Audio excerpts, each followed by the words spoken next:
Hello, good evening, welcome to Rangers Radio. Join myself up here on the show. It's the Three Stooges. GB. sorry, Fox wrote that. I'm sorry, lads.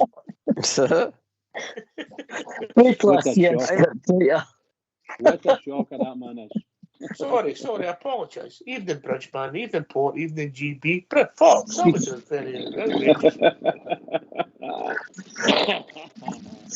Evening, boys.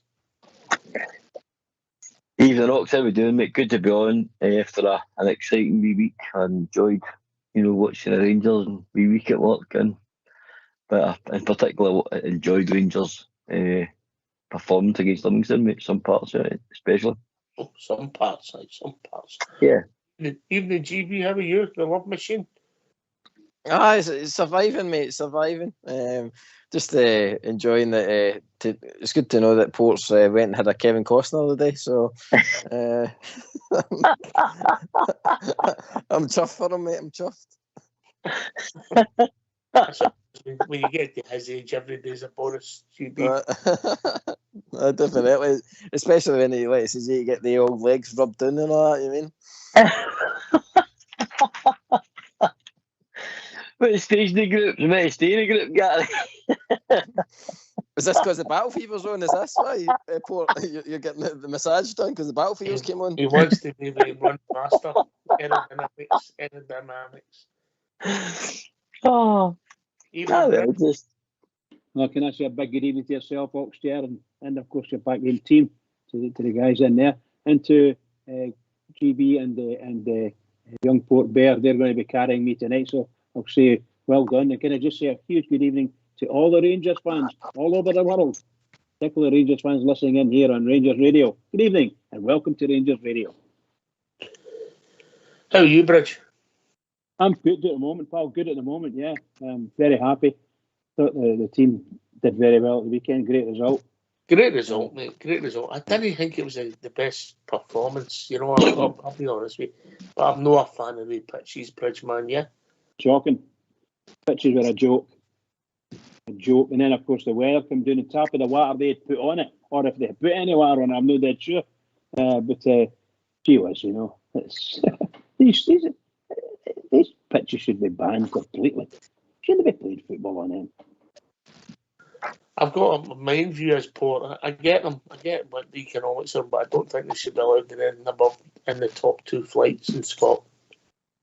Of course, I understand fully why clubs have to use them as a source of income. They rent them out to the local community, etc. But when you're playing in Premier League standard of football, mate, in any country I'm talking about, once you start getting to maybe the top two, the Championship and the Premier League, it should be a recommendation made that unless you want to be in them leagues, you have to have a big grass park. I think it's as simple as that, mate. Mm-hmm. I know you're a simple man. GB? Yeah. That's what the coach said. Keep it simple. Keep it simple. The game of the weekend, it was... I think it was good for certain players in the squad, especially like say Roof. I think he's shown that he could be a player that's going to be a possible contender for this week's game. You mean? You think Camille Roof's going to start, GB? No start. But I think you might there's see. 144 substitutes. He'll get a place on the bench, mate. Aye, at least. But he is showing his qualities now. He's a finisher, mate. He's a finisher. And this is what we've been missing. Like that 55 season, a lot of time Roof was coming off the bench and killing the game off for us, which is what we've been missing, mate. Right, we'll go through it again. We kept possession okay at times, Port, yeah? Somebody's got a lot of noise coming. I think it's you, Port. Right, we kept GB, we started the game okay, and we kept possession all right, but we never troubled the goalkeeper enough, yeah? Which was surprising, Ox, considering that was probably our strongest front three. I mean, that seems to be the favoured three up front. Fashion, passes, he was busy, but again, nothing really coming after them. And again, obviously, the kind of offside goal as well. Like, if he just timed his run a bit better, he would have probably nailed that one. It was a schoolboy run. I mean, it was a couple of yards offside bridge, wasn't it? Yeah, it was for me, miles offside. A couple of yards is miles in a football game. He was well offside, but I loved him scoring the goal and putting it in the net. That was a good big thrill. But when you saw the flag up, you just knew it had to happen anyway. Before the flag went up, you thought, "Oh, it's going to get flagged anyway." And no, it was a right decision. And yeah, I think he's got to. The game's changed, particularly now you've got VAR. You've got to be half a yard on rather than try to steal an advantage, Bridgeman, yeah? Well, the wee fellow that brought that mob across the city I've got, he does that. He plays right on the shoulder. The most difficult place to play for a centre half when you've got someone playing on your shoulder. And that's what someone that's got speed, like Sakala's got, maybe that's where he should be playing. Playing against them, whomever they be, on the shoulder. Because then he can get a ball comes to him. I'm quite sure he can beat most people for pace. Quite sure of it. For me now, the striking will come to Portman as season manner. The coaching side of the game, if you're coaching strikers now, you're playing them just slightly.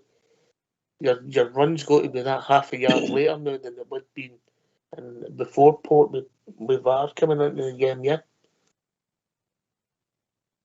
I think timing now when it comes to, midfield supplying or the wide men supplying the front men. They've got to hold that run now, mate. Obviously, there's all sorts of cameras on the pitch. VAR can be used. So it should have been sensible, mate, definitely, in making your run. But Sakala's run wasn't even close. Yeah. No, it wasn't at all. We get the goal chopped off. We hadn't really done a lot. We kept the ball okay in the midfield. We've done okay with it being outstanding. With Raskin being the pick of the bunch, and personally, GB. The boys settled in really well, much like Cantwell did when he first came in. But I don't know about you, Ox. I don't know if the kind of Kamara, Raskin, and Cantwell free work as well as what we've had with kind of Lundstrom and Tillman and stuff like that. So, I mean, when Cantwell first came, I don't know, was his position more out left? The first couple of games he had a good impact in, because he's no, like the game at the weekend, he had a kind of an iffy first half but a really good second half kind of thing. That's how you're going to fit all of them into the team. What? It's finding the blend, mate. It's like finding the blend. It's like making a cake, Bridge. It's not always your best ingredients that go together the best, is it? Absolutely, yeah, 100% right. That's quite a good analogy on that. I think that look, I think Kamara's 10 yards too far back. He should be 10 yards up for him to play, and that's when he gets the ball and he can stride forward and he can see what he's doing and possibly do a pass. Because we know he can't go much further in the penalty area because he doesn't know what to do with the ball when he gets there. I know he scored a couple of wee goals, but you're talking about a packed defence, the 8 men strung across the 18-yard box basically, and he's not going to get through there. He doesn't have the guile. He might be able to thread a pass, but if you've got somebody that's sitting there 3 yards offside, which Sakala tends to do, and he actually sees that gap and manages to get the ball to him, looking for the ball to get right behind Sakala and push it down his right side or his left side, whichever it may be, and push it right on the side of him and let him run on it, get a shot in. That's what you need with him. And I'm afraid that Kamara doesn't appear to do these things. He's still sometimes, I don't know what his confidence or not, to be honest. He still sometimes just stops and comes back. Better to retain possession than lose it. He ends up back, the ball ends up back in the centre circle or something like that, Well, there'll be plenty of instructions at times, but I didn't think we were fantastic. Then we get the penalty kick. I'll be honest with you, Port, it's a penalty all day long. If I was coaching that team, I would have been really raging with that defender and doing something so stupid, but particularly when VAR it's changed the game. Aye, it's probably one of the easiest VAR decisions after the controversy Oxford over the last few weeks. With referees and VAR, still can't get it right. And really under the microscope, probably one of the easiest penalties to give in it. Pulling his shot, mate. Absolutely crazy. Because Morelos wasn't there, was he? No, No, he's got one in front, one behind. He's well covered, in my opinion, Oxshire. That's to me, that's how you set up. You set up the guy in front, the guy behind. So if the guy in front misses, the guy behind should be ready to go. But no with Hodville, he's shot, shouldn't Right, so then Tav steps up, scores a penalty kick, and I didn't think Tav had the greatest of first halves, but he got the penalty kick, GB. Got it and put it away again. Oxy, I mean, it was a bit of a kind of nail-biting moment considering he'd missed against Partick, but again, obviously he buried it. I mean, he seems to like that pitch. He does play well a lot of the time, Tav, on that pitch. But we get the goal, Ox, and you're just looking for a kind of another one to kind of not so much put the game to bed, but I think, like I says, you'll come on to it, but the whole Kent thing and stuff like that, I know that I ended up was getting touted as offside and stuff, but we should have probably had two penalties, mate. My initial thoughts were that Kent had got the ball offside, Port, but we never got to see it again. So the only thing I can think is when they let the goalkeeper take a free kick, that suggests that they'd given offside, but the instruction wasn't great, yeah? Because it was a penalty if you hadn't gained offside, but we didn't know that, did we? That's a fact. Because usually the linesman will continue to run and even flag late, sorry, which is one of your pet hates, Oxdear, you know what I mean? But for some strange reason, there was no repeat of the incident. Goalkeeper was just given a goal kick and get told on with it. You know, it just didn't seem to be challenged. I thought Barca certainly had a look. Cause it did have a look, didn't it? And then they just carried on, so you didn't know. That's the problem. Uncertainty, it still left uncertainty, didn't it? Though you were like, you know, it was strange. How simple is that, mate? No penalty kick, offside. How simple is that? Yeah. Aye. Yep. But still, the ball was in play because the referee and linesman the linesman never raised his flag then. The referee let them continue, but he still flattened them. Oh, it's a foul, Bridge. So that's a free kick. It's not a penalty kick if it was offside. But he should get booked for it, in my opinion. There's no way. It's not even anywhere near the ball. Oh, it was a weekend in the bookings, Bridge. They were making sure there was nobody booked anywhere. Oh, that was a different game. Sorry. Yeah, you're right. I don't believe that the referees, still don't believe the referees in this country are anywhere near good enough. Certainly when the Rangers are playing, all they do is hesitate. Don't give the free kick that's required. Don't give the booking when it's required. When it's a foul on Rangers players. As soon as a Rangers player touches a man, it's a foul. I think you're. We'll need to get you different. We'll need to get you different coloured glasses for the weekend so you can enjoy the game. I do enjoy the game. You know I do. Yeah. I can't believe Mrs. Bridge has warned you about the referees. She's warned you about the media and she's warned you about the BBC, hasn't she? Oh, where is he? Is he there, Bridge? She's just laughing. I'm here. Is Mrs. Bridge clouting you mentioning the referees again? She's warned you. She didn't want me anywhere near it, you know. I'm only telling the truth. I bet you there's a million Rangers fans saw that and thought the same as me.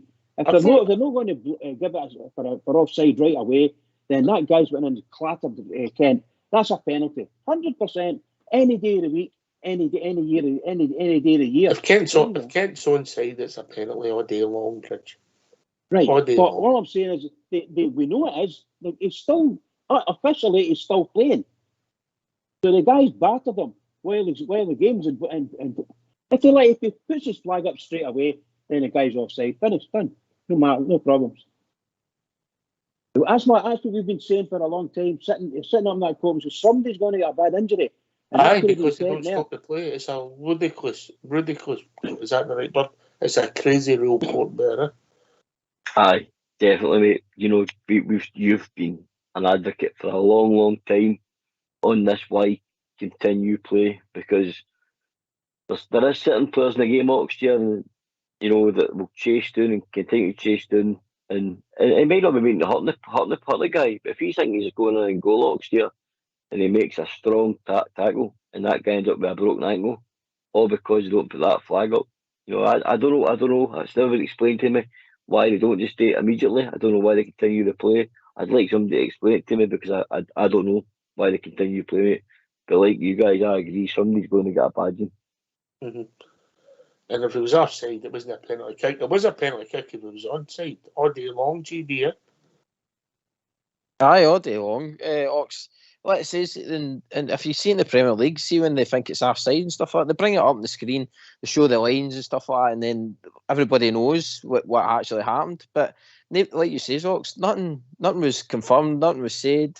It was basically Kent was clattered, and by the way, he was on a fantastic run. What a ball as well he got, and again, as Bridge says, it was a penalty all day long. And but again, no clarity, and this is what's going to waste it.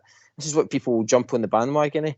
I mean, if there's no clarity in it and there's no sense in it, I mean, this is how folk will clamour for it to no be there. Which, to be honest, personally, I think it should be there because there's certain teams and certain games. I'm all for VAR telling you, but offside used to be easy, Port Bear. The linesman would just storm his flag up and everybody would know it was an offside decision. If you're offside, mate. That's how sometimes because maybe we're referees on the level extra that's expected or needed. Maybe we just need to simplify the game for them, mate, and go back to the old way. If you're offside, you're offside. If you're on the other side of the defenders when the ball's played, you're offside. Simple game extra. Simple for referees as well. Yeah. I don't know why they don't promote. I've seen better junior referees, mate, than the ones we currently have. With FIFA badges, may I add, on their chest. Right, so that was the talking points in the first half. It wasn't great. And then we started the second half and we started playing some decent stuff. I thought the midfield came into it. I didn't think the front three had their best games, collectively, but the midfield for me was the best area, along with Ben Davis, followed by Connor Ghost. Now, funny enough, personally, having reflected on the match as well, even though Tav come on and got the second goal, a wonderful free kick. I didn't think Tav had a great game, but there you go. We take that having a poor game and scoring 2 goals all day long, but absolutely. Yeah, I think that what you were saying there, the second half was a million times better than the first half for us. We started the second half well. Cantwell came into the game a bit, didn't he? Absolutely. All they did was shove up like 10 yards in the second half, and let's go on with it. And so the spaces that they were occupying and pushing us out of in the first half, we attacked it and we got in there. I thought we played very well in the second half, really did. But again, if I'm being ultra critical, Port, we still never worked our goal enough. No, made the goal look a star. Still seems to be a flaw in my game, mate. Not shooting enough and not being clinical enough in front of goal. Still don't think we're creating as many chances as we have done in the past year either. Mm-hmm. So I think I'm hoping Cantwell, your boy Raskin, Kent, can just, as the fitness improves, add another 10, 20, 30% to obviously help our forward line score goals. I mean, obviously we've got 3 different strikers now that are all ready to rock and roll. I wouldn't say Roos completely fit yet. Cholak still to find his goals the way he has done at the start of the season. And Mirella. Aye, we're going to have 3 fit strikers by the end of May, but I'll accept, Yeah. But we get to the second goal. Bridgeman, you're a man. Look, it was a foul all day long with that boy. I'm not really overly. I didn't think it was a second yellow. It was a foul. So he sent him off and Tav steps up. And a wonderful free kick. Great goal. So that was the influence by the sending off. But I was just getting the second goal. They've been down to 10 men. The game sort of finished as a contest then, Yeah, I thought it was a fabulous goal, and I thought it was a penalty kick. And it was a bit of free kick. Oh, it was worthy of a yellow card for me. He booted him. He just booted him. No, he might think, no, didn't he? He did. I thought it was a follow. That's me. I'm watching that, and I thought a definite free kick. I wish it had been a yard or so further forward, maybe having a penalty at it, but didn't make it. Oh my goodness gracious! What a fantastic shot! That's for me one of the best goals I've seen this season. A brilliant goal. Oh, it was a great free kick. I remember that goal. I think he's about 6'6", Port Bear. Yeah, huge goalie. Postage stamp. You could have placed it with your hand. You couldn't have placed it any better, in my opinion. If Bruno Fernandes slams it in the Premier League, mate, it's on every news channel, and over Sky Sports, etc. What a technique to get it up and over the wall, mate. And as you said, big, tall keeper, and to put it, no keeper's getting to it, mate. It's postage stamp stuff. What a finish by James Tavernier. Yeah, great goal. And then the game was done, and we started playing. We made the substitutions, and we started keeping the ball, and we looked threatening. And then we get a third goal, which is a bit of cherry on the cake. GB. A well worked goal as well, Hawks. Again, like I says, Roof involved with the free kick, and then Roof involved with that goal. He never gave up in it. He kept battling to get the ball, and then like I says, he's just got that in his locker. And like I said to you at the start of the show, I don't see Roof as our number one, like starting all the time. But I tell you something, see if now we've been going on about getting this third choice striker. If Roof can be that guy, then what a third choice striker to have, mate. He scored his first touch when he fired it, and actually the goalkeeper got a save on it, Port. Yeah, Ruth. He's just got that instinct that maybe Alfredo's not got. Alfredo leads the line. He ain't an actual finisher, if that makes sense, Port.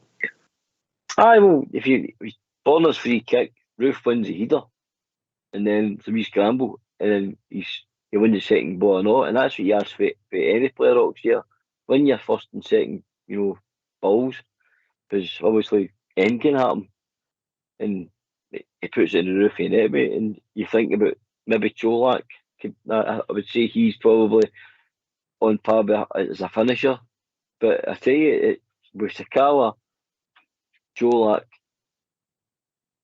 Roof, and Morelos, if I sort of agree with Gary, mate. If my Roof can hit top form, I mean the form that scored 18 goals in and scored that pitch in Europe for the halfway line, if he can get to that level of fitness, Michael Beale's going to have a big question in his hands, mate. Who's going to lead the line for the rest of the season?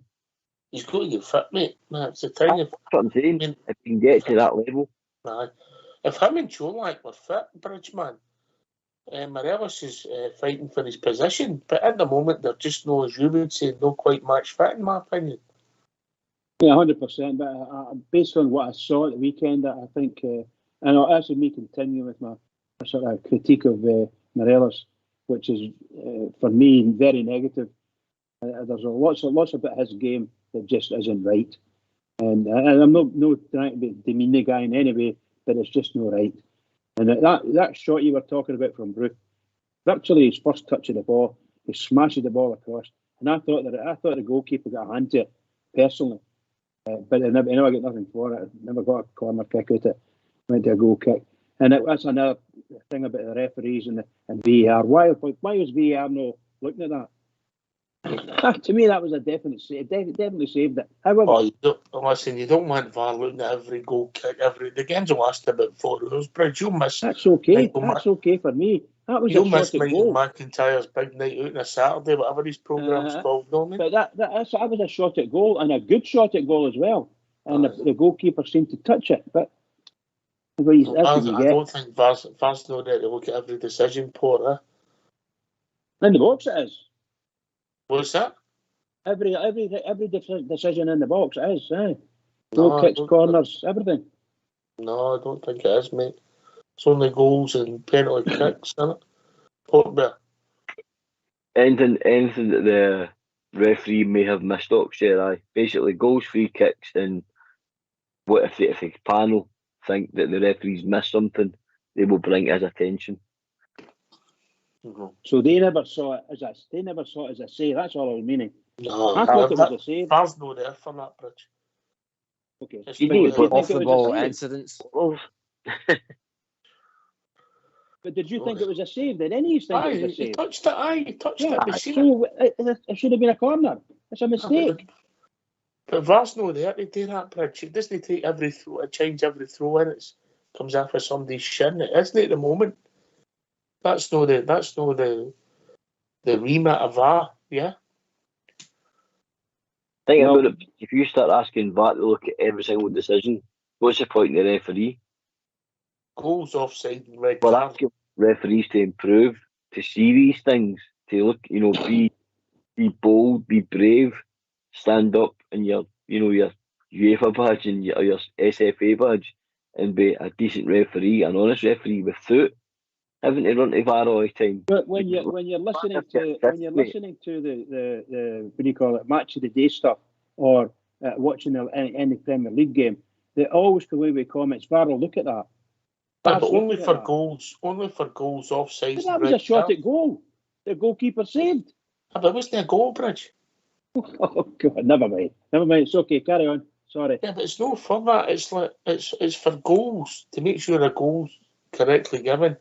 Offsides, obviously, with the lines and potential red cards. It's not about whether a ball took a ricochet off a guy went out for a corner or a goal kick, which a save is. Yeah. It should either been a corner or a goal kick. That's part of the referee's rematch still at the moment. No, VAR in the future might start getting involved in everything, but the game will change dramatically. Port better.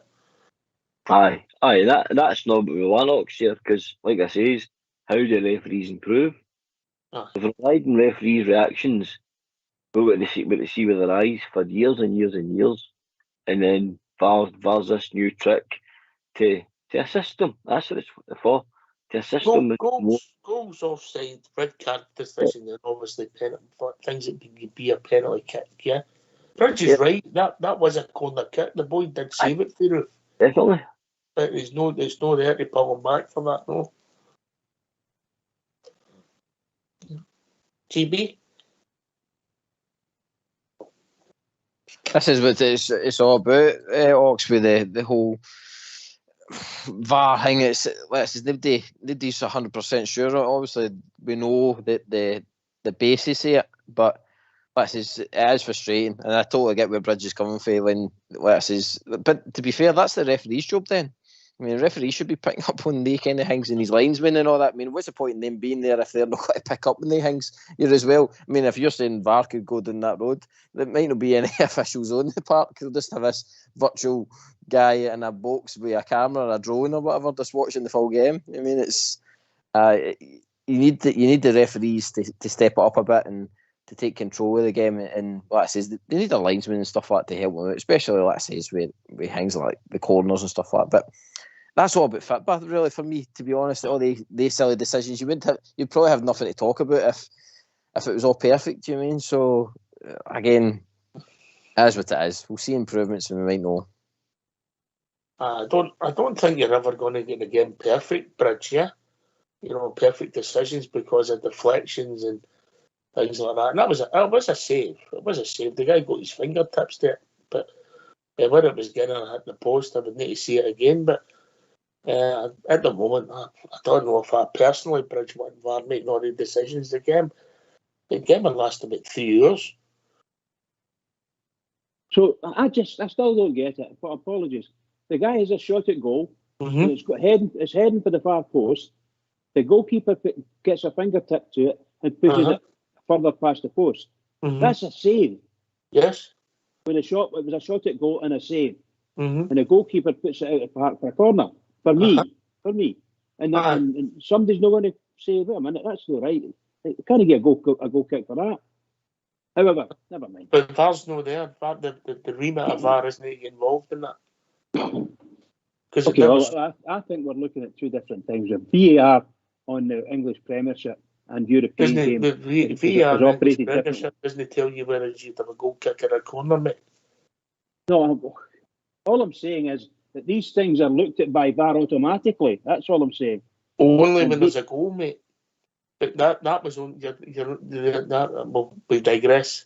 But the argument is whether that should be a corner or a goal kick.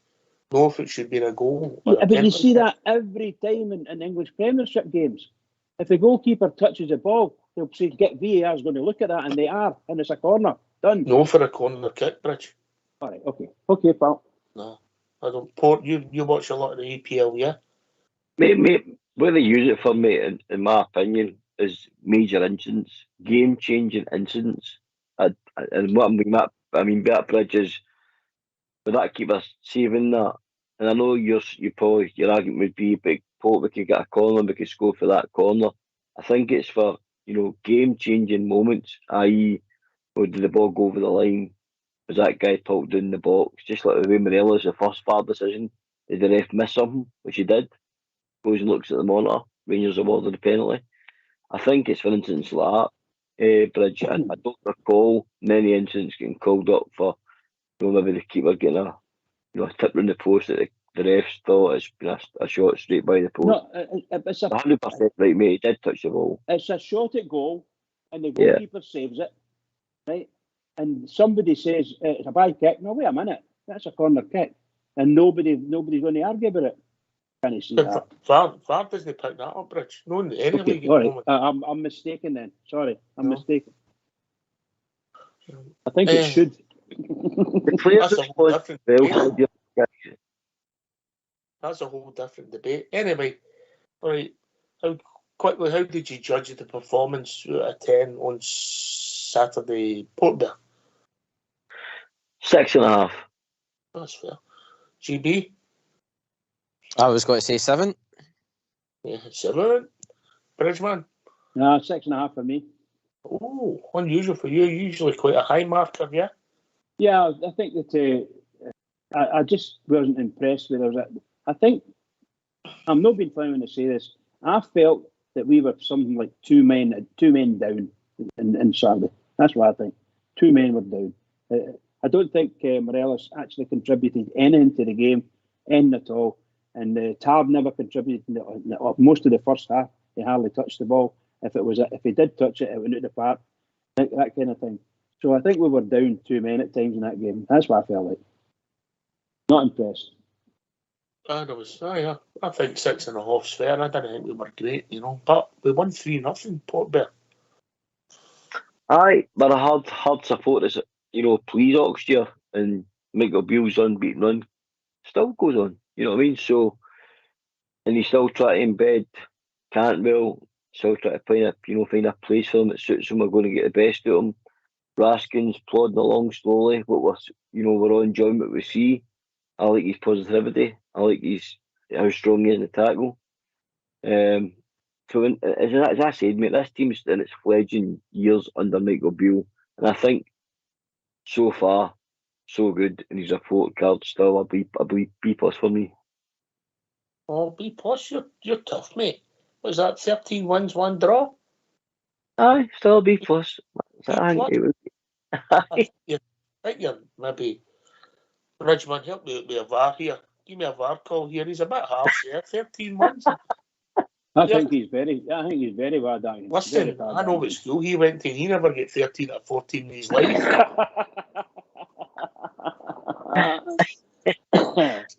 Very cool. Port's just up holding the standards. Yeah. That was a talks point. Even when he done lines, GB, he never get 13 or 14 right. Must do better. Is that what it said? You happy? Why don't you give us a call on 0141 356 1972. It's your show. It's your platform. Let's hear from you. I'll give you that for performances of the piece. That might even be a B, but results, it's an A. And if we'd have got that one with victory, it was an A plus, Bridgeman, wasn't it? Yeah, absolutely, yes. Yes, I agree with you there. Because you can go on and some players, I can't even say the words now. I think it was great. I think certain parts of the game were absolutely tremendous. And there's some chances you get and some chances you don't. But that's all I'm going to say about that. We're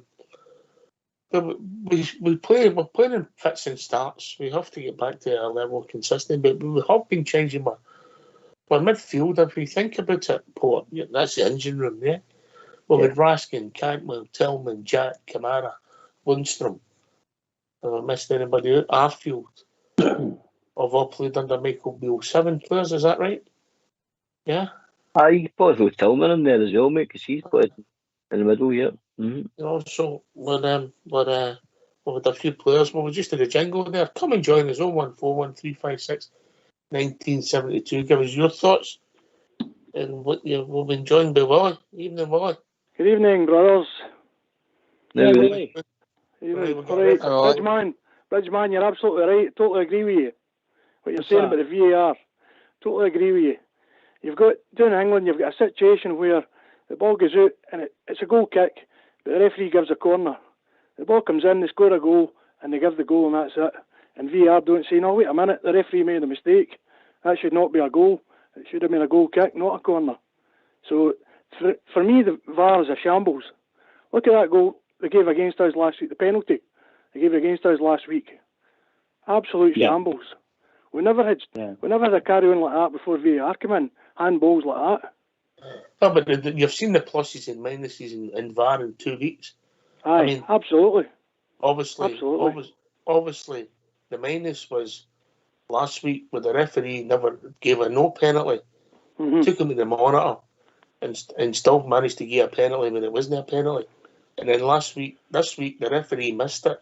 Let's give him the benefit of the doubt. He was blindsided, he'd never seen the pull. How he missed it, I don't know. But he still missed it. Referees are human. That's the one with Ryan Kent you're talking about? No, the one where he pulls his jersey. So. Aye, that one, aye. Mm-hmm. The penalty you never got was. Aye. The referee didn't have a good view of the jersey pull on Morelos. Aye. But last week I thought he had a good clear view of that handball, which was never a handball. And he never gave it. And then they're going to tell you that VAR gave it. He's went and looked him on it and he gave it. And they're going to tell you because that's the rules. Well, if that's the rules, why, when the referee was looking right at it when it happened, why did he not give the penalty when he was looking right at it? Why does he need VAR to tell him? He should know the rules, if that's the rule. A stupid handball like that should never be a handball. Well, as you well know, you don't need to be very bright to be a referee, as you well know. No, bright as a blackout at 2 o'clock in the morning. You know. Listen, the referee, for that incident, in my opinion, mate, and it's only my opinion, you might see it differently, and I'll take it on the panel. His initial call was right. It hit his horn, but it's not a penalty. That's right. That's exactly right. So I don't know how they can come back and say, well, it's a penalty because that's the rule. If that's the rule, why did the referee not give it when he seen it? Because he had a good clear view. Well, that was last week. We're discussing this week. Let's move on. Right, life's moved on. Yeah. Aye, but it's the VAR. It's comparing the VAR, as you say. It's comparing the VAR decisions. It's a shambles. So, absolute shambles. As I knew it was going to be. Did VAR not get as a penalty kick this week? Yes, it did. Referee had missed. I think the assistant should have got as the free kick, but maybe he couldn't see for the defender.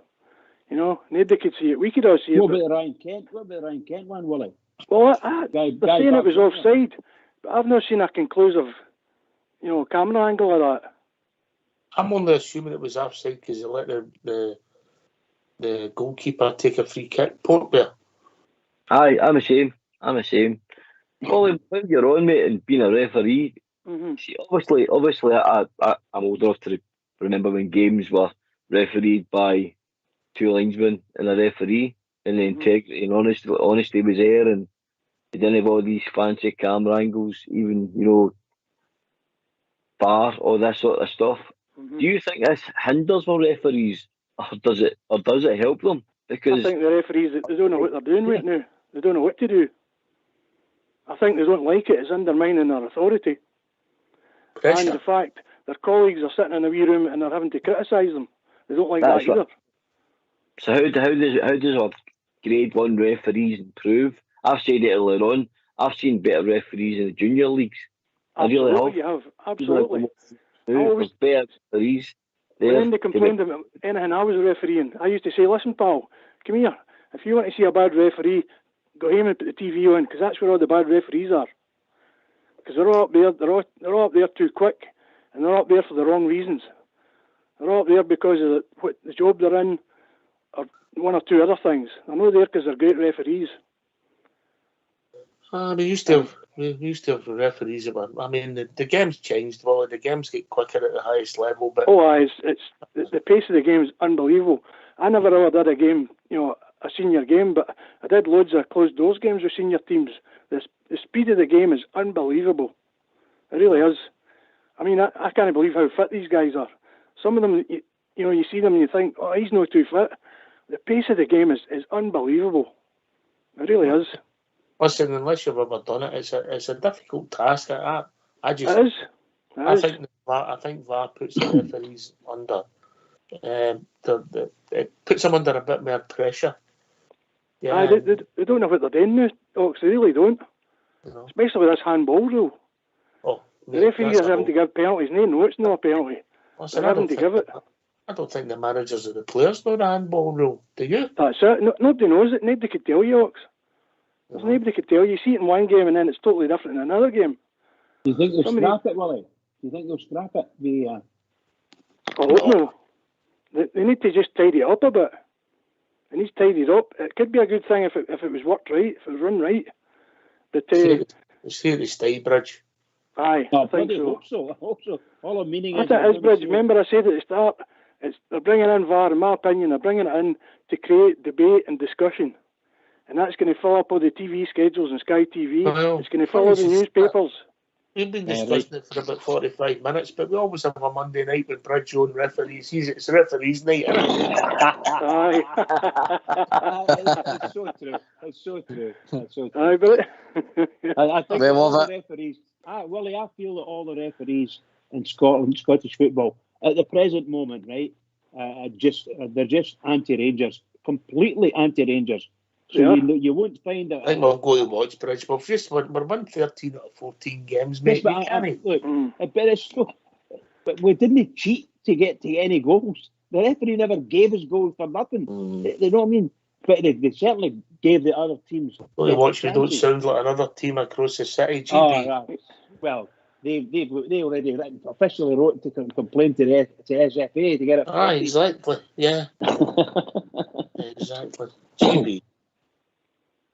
Great debate. I mean, and it's good that Wally's on because obviously he's seen it now for both sides. You know what I mean? It's it definitely needs it needs a better calibre somebody sitting in the VAR office. I mean, you can't have.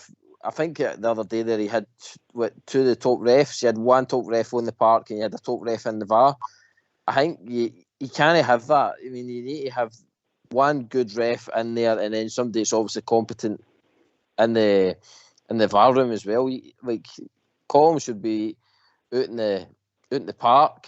I mean, he shouldn't be in a VAR room telling his pal, his colleague, or whatever that he's in the line. Colm money or top refs, mate. That shows you the state we're in. Well, I know, mate. But this is what I'm saying. Like you're getting him now undermining one of his colleagues on the park sometimes and stuff like that, or vice versa. And this is like you says, Ox. It builds the pressure because as soon as they get told to go to that screen, they've basically their mind's already made up. You mean because if it's clear as day and it goes by the rules, then they're going to get it. And it shouldn't be like that. It should be what I think everybody keeps going on about it, the real time. So, like say we were talking about Cholak's penalty. In real time, there's nothing Cholak can do there. His body and everything's moving. The ball's moving 100 miles an hour as well as says the pace of the game and stuff like that. But when you're slowing it, the only thing I would agree with Val there, GB, 100%, it hit his horn. But because it hit his horn, does it make it a penalty? Aye, but in real time, it would, like the referee in real time would see that there's nothing Cholak can do to move his hands out of the way, kind of thing. Like, you know what I mean? It's like that's where it comes down to refereeing judgment, where you go, well, he's not in an unnatural position there. You know what I mean? It's when they slow it down, it makes it look worse, and that makes it easier for them to give the decision. Whereas in real time, if the ball ricochets up after somebody's arm, they should be able to see that and say, well, that's not a penalty. I mean, and that should be the final decision. It should be on the referee. And then if they want to discuss it after the game and and criticise the ref for the decision, then what's new? You mean whether we had VAR or we didn't have VAR, the refs were always getting criticised either way anyway.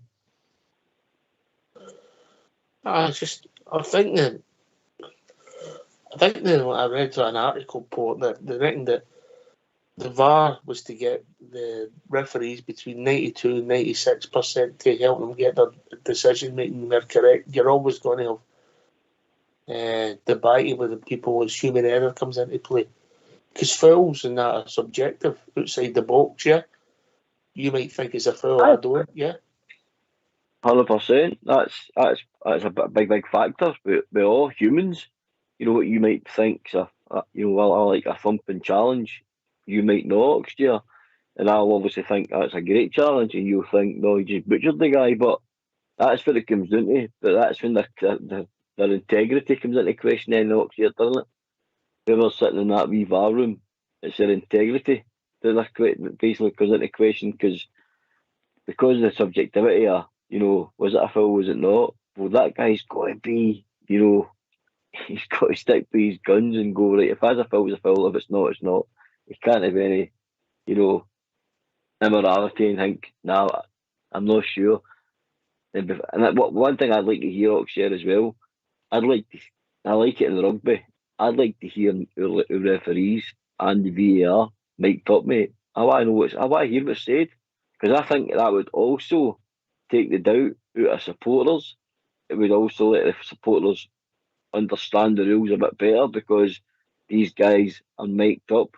I see it in rugby, mate. It's a great idea. I enjoy it, partly rugby, because you hear what they're saying, and it keeps everything in tip-top shape, mate, in my opinion. I don't know what your thoughts are, if you agree or not. Running commentary. It's fantastic, isn't it? Rugby, fantastic. I don't think the referees could do that in football apart from the numbers out of play. I agree with you. Imagine poor Wally having to run up, catch up with the ball, try to commentate at the same time, try to referee Wally. No bother to me. 6 feet 1, 16 stone, no problem. No bother to me. How do you think?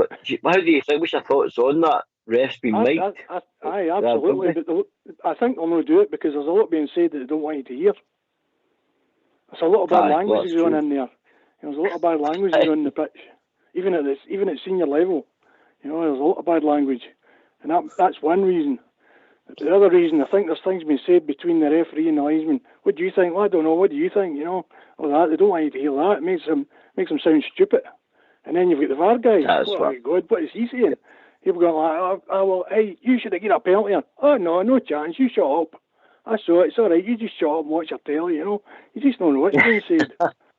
But I think we should. And I think I'm all for the referees coming out at the end of the game and explaining decisions.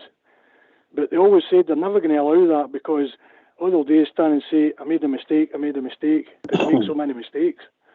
And then people will start saying, well, it's time we look at the ones that are appointing the referees. It's time to replace them. So the ones that are running the show will not allow the referees to come out after the game and explain their decisions. And I think they should do that. You see the managers getting interviewed after the game. Yep. Just the heat of the battle. Yep. And the microphone shoved in their face. Let's get the referees out and ask them and show them, what's this decision? What about that decision? How did you do that? Why did you give that? How is that not a red card? That's a shocking tackle. How is that not a red card? Like the stamp last week on Tillman. That was unbelievable. And then about 6 of them ganged up on him. The referee the goalkeeper knocked him to the ground, and nothing was done. Wally, let last week go. Let it go. We'll move on. It's just examples, Ox. It's examples. I've had a message for you about VAR from a Mr. S. Kipper who says, I bet you're glad they never had VAR when you used to do your shopping in Goldberg's. Well, maybe shoplifting, Bridgeman. Oh, that's a charge and a half, that one. Mr. S. Kipper. Oh. Right, okay. Right. I want to look at one of the positives, and I don't know. I'll keep you last, but you can build up to this. I'll go to Wally first. Ben Davis. You actually look at the run of results since he came into the team with Connor Golston. He ain't the quickest. He's not the greatest in the air. He gets there. He reads the game well. He's no nonsense, puts out a play, and then when he's got time to play, he can pick out a pass.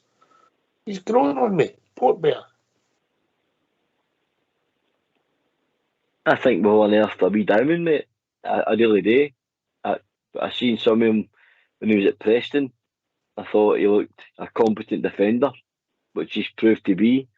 You don't see him getting beat. I've seen this on the show before, mate. You don't see him getting beat down either side. He's not easily turned. He's strong. He's aggressive. As you said, he's not, 6'5", where he dominates the ball in there, doesn't attack the ball probably the way we'd like to see him attack the ball. But he's reading the game for me, like you. I enjoy reading his game, mate. He sees danger in behind and in front of him, which is a great asset to have as a defender. Kiwi. Oh, I'm really pleased that he's settled into that defensive partnership with Golson.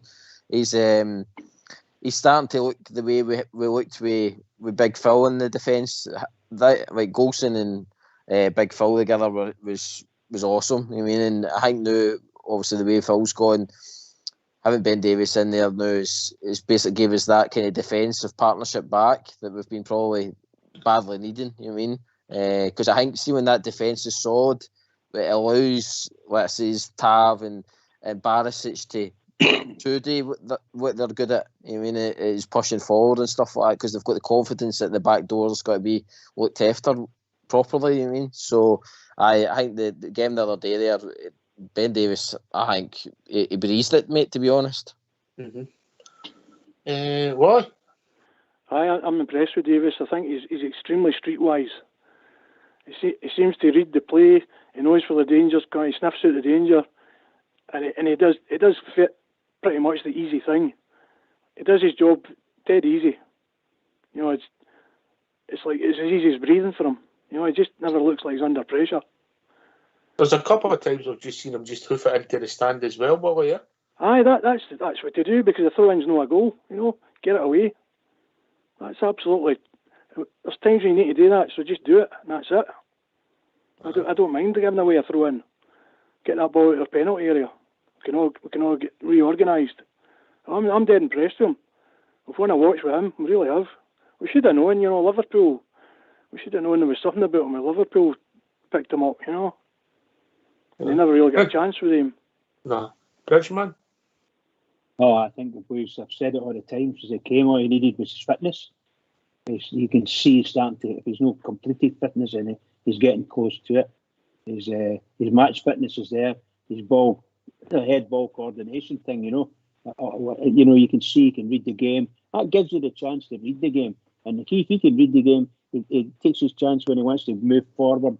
He does everything. He covers up really, really well as well.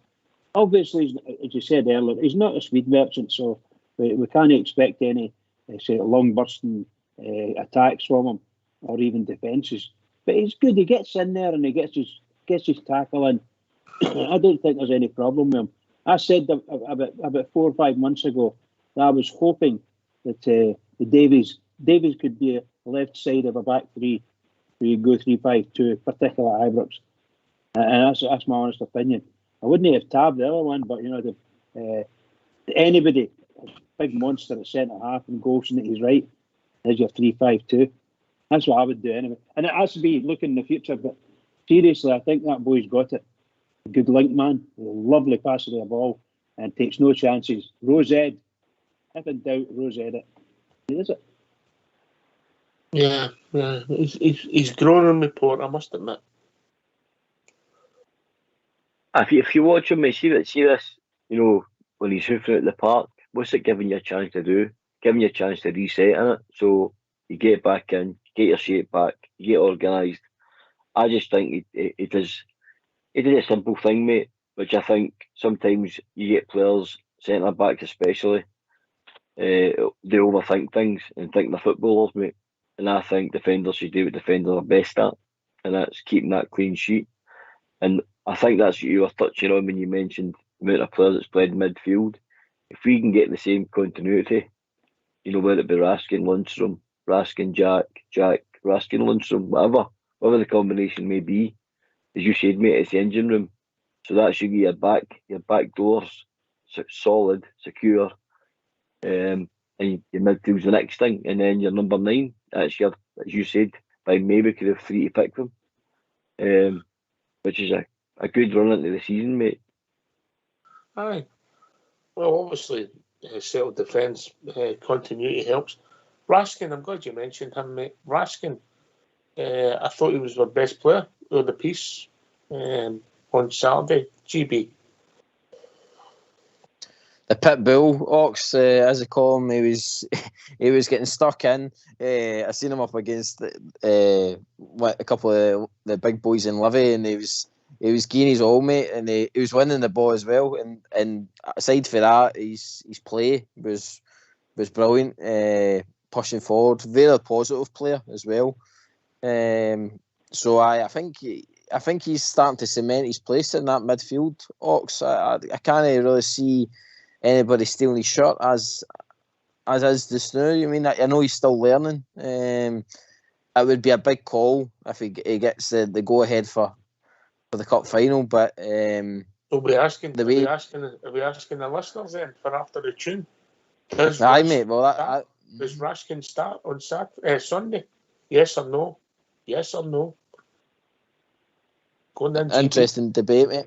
Interesting debate, Ox. For me, I'd fling him in. I'll let him go for it, mate. Mm-hmm. All right, okay. You're a yes, right? I'll give the boys. They're not as quick as you, mate. They might need a bit of time to think about it while we're Richmond and Port. You know what I mean? Yes. You know. Are you agreeing with me, Willie? You'll need a bit of time to think. All right, no bother, mate. No. Yes. All right, we'll come back to you after the tune. You can make your mind up, Willie. No problem. Bridge will check with VAR first. I've already got an answer into the lobby, so there. Yeah, Bridgeman will get a VR. And Port will get a B+ for 13 out of 14. Right, There's always room for improvement. Willie's a yes. Willie's a yes. Port? Yes, 100%. Bridgeman? No brainer.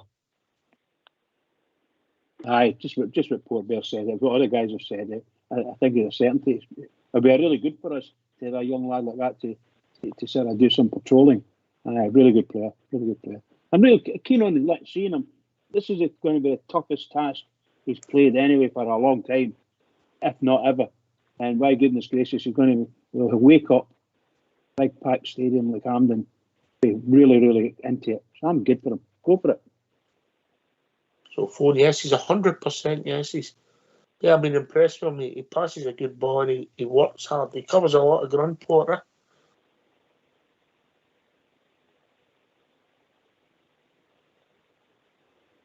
He's away at the toilet already.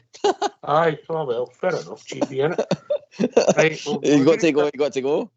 Well, he's at that age. Right, listen, we've reached that time in the evening. We're going to have a tune.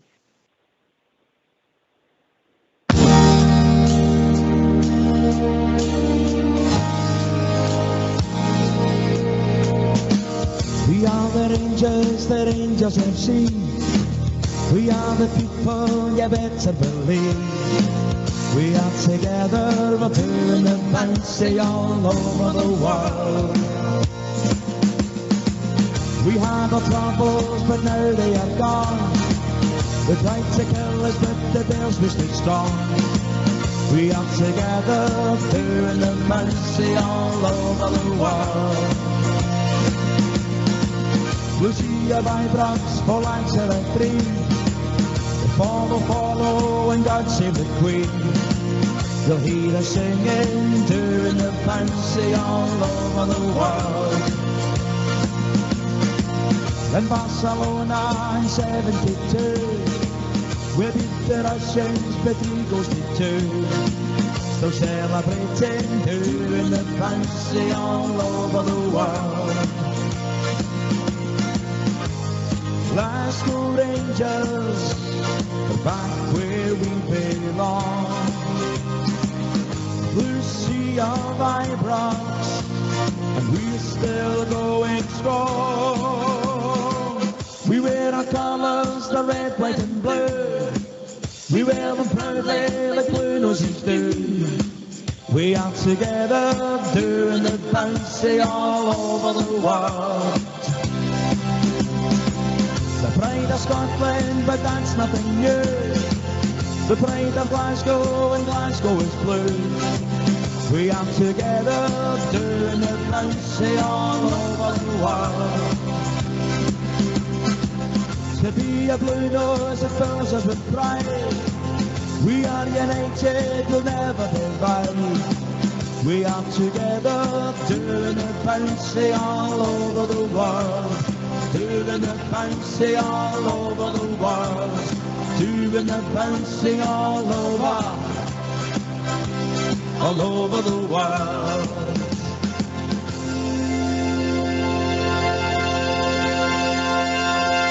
Why don't you give us a call on 0141 356 1972. It's your show, it's your platform. Let's hear from you.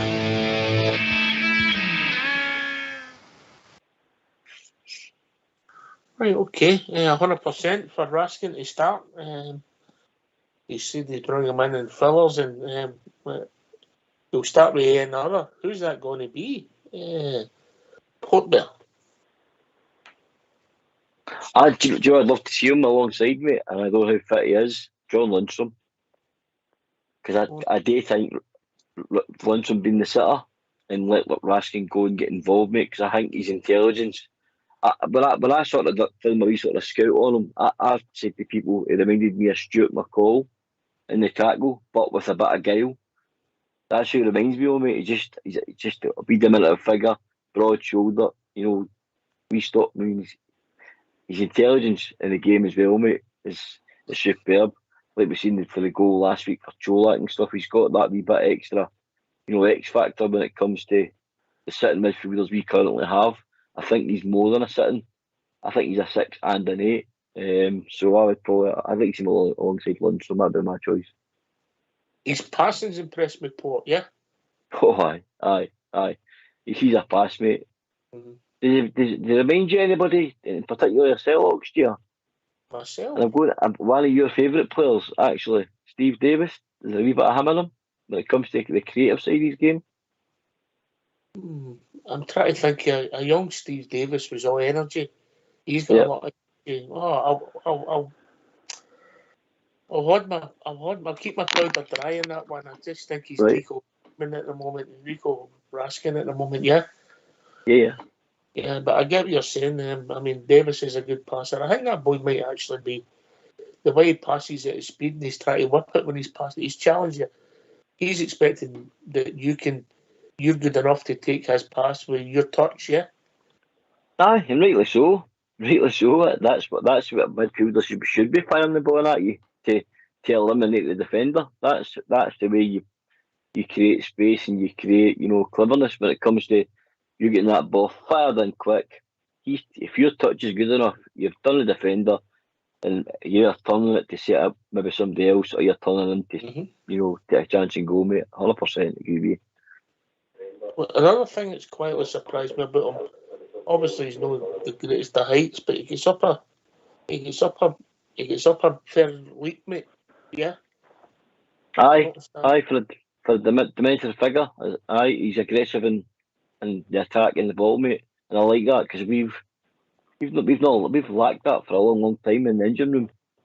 As I said, I think he's going to have a big part to play in the remaining season, Oxtear, and next season. All right, the boy running. Anyway, talking about big figures in the game, we'll be joined by Bobby. Evening, Bobby. Evening, Obs. How we doing, mate? All right? Hey, Bobby. Hi, all right, mate. Hey, Bobby. Hiya. I'm just finding out about, you're talking about Raskin's a certainty to start. I think so, mate. I think so. Yeah, a certainty. So I'd like to put my team out for Saturday to beat it Saturday or Sunday, whenever it is. They will beat them, mate. That'll do, yeah. Right. My team would be, well, I think the defence speaks for itself. McGregor, Tavernier, Golson, Davis, and Barisic. Right? Yep. Mm-hmm. Now here comes the surprise. In the midfield, Cantwell, Raskin, and Lundstrom.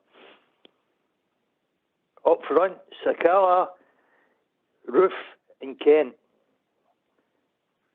Right. I think I understand your rationale, and I think that could be the midfield, mate, if everybody's fit. And hopefully they are, but I think Morelos will start, and I'll tell you why. Only because, unfortunately for us, Ruth and Cholak aren't fit yet. Well, Morelos isn't putting the ball away. You know, he needs a bit. The last couple of games he's played, he hasn't been great. You know. Right, I was thinking, put Ruth on for the first 30 minutes. If it's not working, it's not working. Mm-hmm. But listen, I understand your rationale. I think you've got similar thoughts, GB, ain't you? Aye, Ox. I just feel that Ruth seems to turn up against them. I mean, he does turn up in the big games as well. I can't see him starting just because I think Rangers are kind of in this mode now that we try to tire teams out, and then come the second half, we'll obviously flood the attack. You know what I mean, like say that we've seen the Livy game, we brought in Cholak, we brought in Roof. You know what I mean, heavy attacking players there. So I think the game will go the way you're kind of saying, Ox. It probably will be Morelos up front just to kind of hold the ball up and get us up the park and get the game steady. Whereas I think the second half, depending how it's going, then he'll fire Roof on and possibly Cholak as well. I get Bobby's rationale, and I said there on own Port Bear that Morelos getting a strip at times is. I like Alfie, and I think he leads the line well. But Bobby's right; he's not scoring goals, but he is the only one that's 100% fit. The rest are coming back for injuries. I think that's the only reason, mate. He's holding on to the jersey, and it's just purely he's fitter than the other two at the moment. If you remember when Cholak come back and they started Cholak against, I think it was Dundee United, Cholak ended up picking another injury, and the rest was to be learnt for that was maybe we should have started with Alfie and get Cholak maybe the last 20 minutes. So I think that's the only reason. I get why Gary and Bobby want to stick Roof in because he's ruthless in that penalty area. I mean, he can run the channels well. He's strong as an ox, But I just think purely due to Michael Beale's system as well, and I've seen it on the show, and I have to stick by it. I think in Michael Beale's system, Alfie is the number one striker because he plays to the way Michael Beale enjoys to bring other players like your Tillmans, Cantwells, Hadji's back as well, whoever's around him, he brings others into the game, where the other two, I think, are mere predators. Wally, what's your thinking? I think Morelos will start. I think, as you're right with you, Seahawks, I think he's the only fit one we've got. I see the boy Lovelace was on the bench the weekend. So I think he's trying to integrate, some of the younger ones. Every time he tries to bring Lowry in, he seems to get injured. But I think I agree with the team that Bobby gave, other than the fact I think that Morelos will start. We might see Roof later on if we need him, to make it 6. It might just be 5-0 by then, so if we want to make it 6, maybe they'll bring him on. Make it 5-0. Nice one. I like your positivity. Absolutely. Right. Bobby, I just want to ask you something. Great to see the young boy Rice coming on at the weekend. That was something. Yeah, depending what that boy does in his life, where he plays again. But that's him. He's the youngest player I think ever to play for us in the league, mate. And let's hope he goes from strength to strength, and it's the start of a long journey for the boy. Yeah, but that's what we should be doing against what we think weaker teams. Bring some of the young boys in and let's see what they can do. And we can say, well, he'd be all right for this game. But to me, the most important game is this weekend. We've moved on for Livingston. The most important games this weekend. And if we can put our best mid, I know I'm going to I want to have Tillman in the team because it's not his kind of game. What was your midfield then? It was Lundstrom, Raskin, and Cantwell. So you're playing Cantwell between Sakala and Kent and in front of Roof, yeah. Yeah, just like a evolving midfield player, just because he has a good. To me, he was a man of the match. Him and Raskin was the man of the match at the weekend there, and the boys got it. And I think that's his kind of game. That's just me personally. I think that's his kind of game, Obs. I think it's. I get your rationale. I think a lot of people would go for the similar team. I think they'll have Tillman and Morelos in it. Port. Aye, I think that would be my choice, Tillman Morelos. But I get. Well, are you coming from Sakala's last game against them when he was absolutely immense, and a lot of us on here said he was probably player of the game in that match as well. So I understand Bobby's thinking and getting Sakala in the team because obviously they're terrified of his speed. He's told their £25 million, Croatian defender apart. So I get what Bobby's saying, but I think I like Tillman, mate. To say he's not a guy for the big games and games like this, that's why you're going to sign Malik Tillman, Oxley, in my opinion. I think that guy's just. We sign him and we can get him for the price that's been mooted about. We don't know the exact price yet. Oxley will treble our money in this guy. This guy is going to be a star of the future. We'll see. We'll see. We'll see where it takes us, but hopefully they've got to get fit. I just want to go back. We'll come back to the Tillman part. Wally, what did you make? I get Bobby's point about we should be doing that more often with the 5 subs, but the problem is we've not been putting teams to bed and getting 3-0 up, but we can say, right, give the 2 boys 20 minutes. Because every game, for most of the season, apart from the odd ones, been a struggle, hasn't it? That's it. We've struggled to kill games off. We've had the chances, but we've had the possession and all the rest of it, but we're not scoring the goals. And it means you can't bring these boys on, these fringe players. You've got to try and keep that strong squad on the park, sort of thing. And you can't go and change 3 or 4 players where you'd like to. I mean, I'd love to see that boy Lovelace getting a chance up front. He's been banging goals in for the B team, and I know that's a much lower standard than the SPL, but all the same, a young fit player up front running about there. I'd love to see him getting a wee 20 minutes or something. Aye, I don't disagree with you, but the timing's got to be right, GB, and then Bridge. Aye, as we've seen with Lowry, isn't it? When he got his chance and stuff like that, Ox, it's about timing with him. But I do agree with Wally. Lovelace has definitely been kind of lighting it up with raising eyebrows with the goal scoring that he's been doing and stuff like that, and he's heavily spoke about. I mean, so it was good. It was good to see the young boys on the bench at the weekend, and hopefully the way the season keeps going, we'll start to see more of them. Hopefully in these games. Bridgeman, 16 years of age, yeah, Rangers League game. Wow, it's just fabulous, isn't it? And by the way, what you said there a minute ago, he'll never forget this. He'll just never forget it. That was just it. It might never be beaten, Bridge. I mean, it might never. What can I say? I mean, I'm of an age when we played really, really young players. The Willie Hendersons and the Willie Johnsons. They were all really young players. Jim Forrest. All these boys were all brilliant players for Rangers and youngsters as well. Just amazing.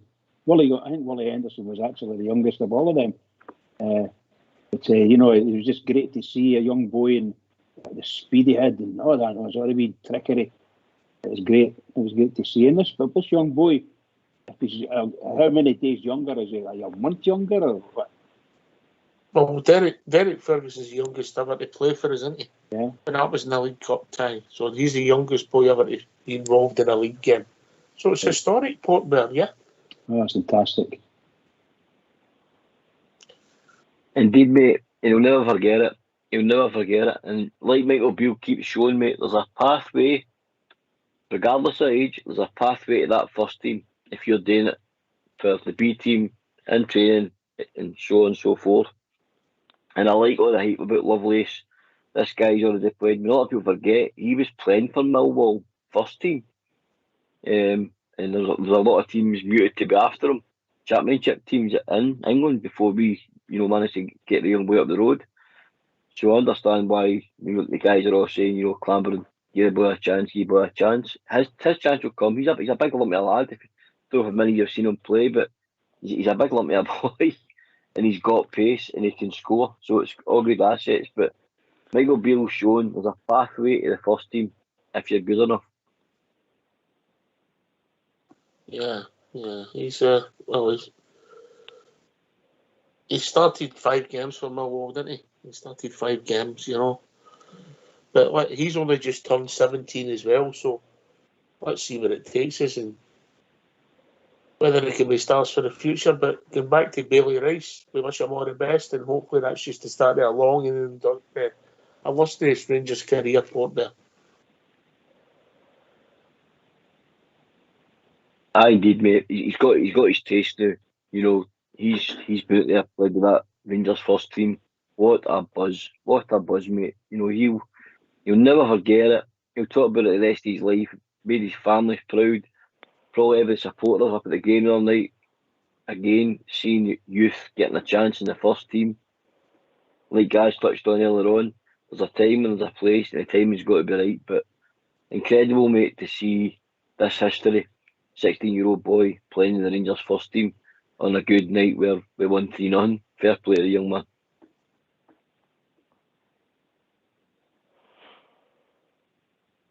Can I come in, Alex? Yeah. I'll just come in anyway. Can I just say that I think Michael Beale has done a fantastic job there bringing that young boy in, and it adds to his reputation. Michael Beale, that is. It adds to his reputation the way he's getting the players to play for him.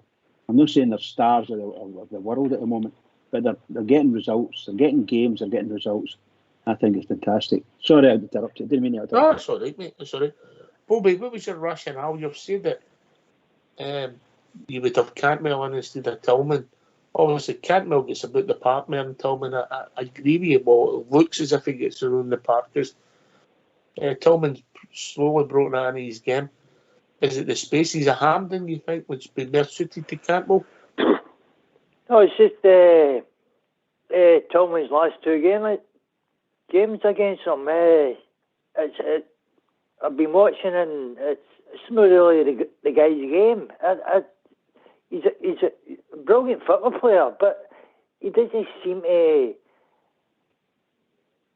like a rough and tumble. And I think Cantwell is more suited for all that. He can take the knocks. Tillman seems to get into a shadow and say, I don't want any more of that. But he's a great ball player. But if you rush into him and say he doesn't really want to know about that, that's just my way of thinking. I'd rather play Cantwell. Okay. You can't have the 2 of them in the same team. That's not possible. Not against him. You can't have the 2 of them in the same team. I think the first game we played them in the right hand side of midfield.